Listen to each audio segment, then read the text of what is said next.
So my youngest daughter Dara gave me these glasses. Do you think that they suit or something a little bit off about them?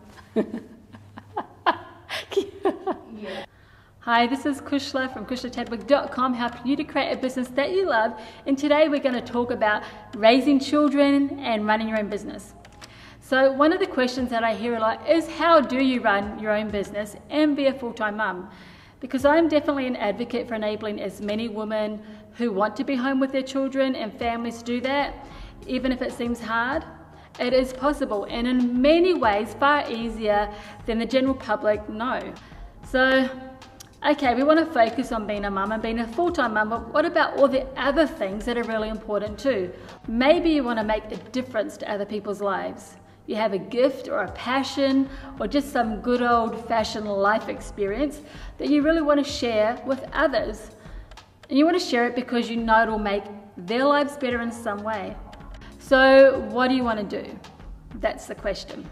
Well, of course, we know that there are options, and there are shades of grey in these options, right? But the reality is that as a mum, you have three options, okay? Option one is you can stay at home and be content with all you're already blessed with in your life, regardless of what or how much or how little you have. This is an amazing option that not every woman in the world has. Option two, you can be home as much as you can and get a job or maybe even a career doing something hopefully that you're going to love doing.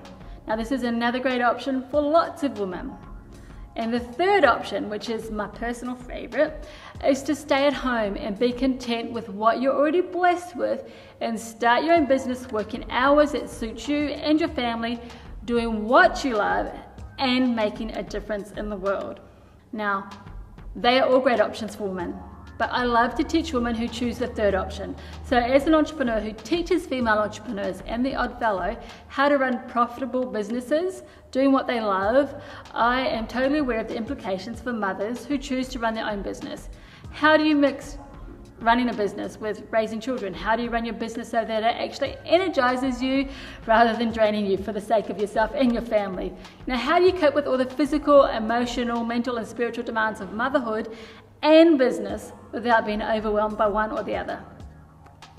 Back to the question, how do you run a business and still be a full-time mum? Most people don't even think that this is possible, but it is, and it can be beyond satisfying. You can be a modern mummy entrepreneur and be a full-time mum and love it. And let me say though, this is really important, that you can also hate it if you do it the wrong way. So I'm going to share with you some of my favorite things that will help you to do it the right way. So here's my awesome tips for mixing your business while you raise your children. So the first thing that we look at is you've actually got to make a choice. Are you going to run a business or have a hobby? Sometimes we occasionally sell things because we're great at it and other people want it, or we tinker at doing something because we love it. You can do that, but know that a business is meant to make profits, and preferably substantial profits. And if it's not, what you actually have is a hobby. Hobbies can turn into thriving businesses, and in fact, many of the best mum-run businesses did start out that way. But just be clear about what you're doing. If it's a hobby, you don't have to pressure yourself for anybody else. Just create and tinker to your heart's delight and thoroughly enjoy it. If it's a business, you need to learn how to keep the love in your work while you make it profitable.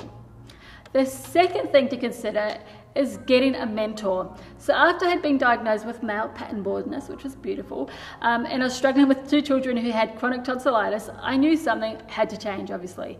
So I started having superfoods like I did as a child with my mum, and everything changed along with it.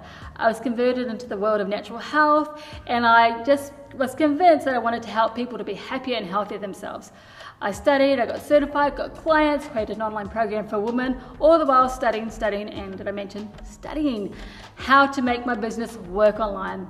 And as far as profits went, I was an epic failure in many ways. I made a ridiculously small amount of money. And then I paid to have a mentor and everything changed.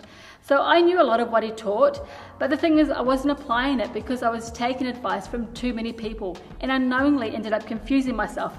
In hindsight, not getting a mentor earlier was my most costly mistake as far as profits go. Now, only 1 year after being mentored, I have a solid plan and anticipate that this year my sales will reach $1.1 million. all while being a full-time mum, doing what I love and making a massive difference to other women around the world. The best thing about a mentor is that they help you to get laser focused at implementing. A great mentor will have all of these attributes. They demonstrate that they understand you and what you really want. So look at the words they use on their website or in conversations. If you have to ask what they're talking about in order to understand what they're talking about, then they're not the right mentor for you. The next attribute to look out for is that you can see that they will make it easy for you to learn from them, and this is really important.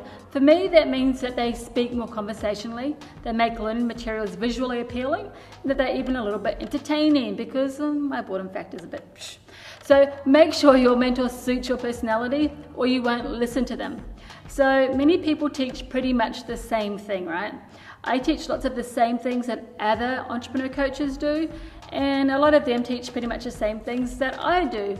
But it's not just what we teach, it's how we teach, and that should be one of the deciding factors on whether you feel congruent with them. So pay attention. Now the third thing to look for is that they know what they're talking about.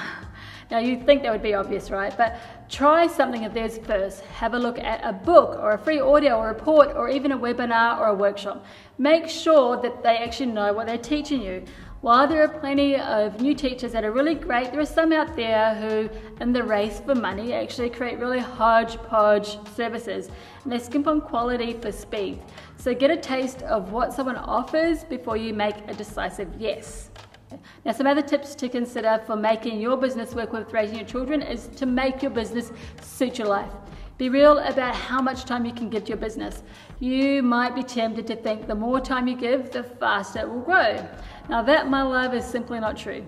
If you spend time on your business when in your heart you actually feel like you should be doing something else, you are sabotaging your business right from the start and you are not building it. So what you can do is be honest with where you are in your life. If you can, with integrity, say, I can offer half an hour of myself today, or I can offer an hour, whatever amount of time, that is way more productive than, say, 3 hours of time that is messy and unproductive because you feel guilty. There are lots of great business models that can be used, so you can become a successful entrepreneur using only small amounts of time. Think of ways to leverage your time. Get away from serving people one-on-one all the time to serving many people at once most of the time. Some great ways to do this are webinars and teleseminars. They're a perfect way to share your knowledge and expertise for mums and, of course, other smart people. So you can do it, right? And the final thing that I want to share with you, which is really important, is to make time to play. Now, that might sound lame, but playtime and recreation are really essential, obviously, for a healthy body, a healthy business, and a healthy family. Do what feels good to you. Don't let life always be about responsibility. Be silly, loosen up, and enjoy what you have and the people in your life. Now, I often hear my children say, "You're crazy, Mum," which I actually take as a compliment. You know, we live in such an amazing time as far as opportunities go.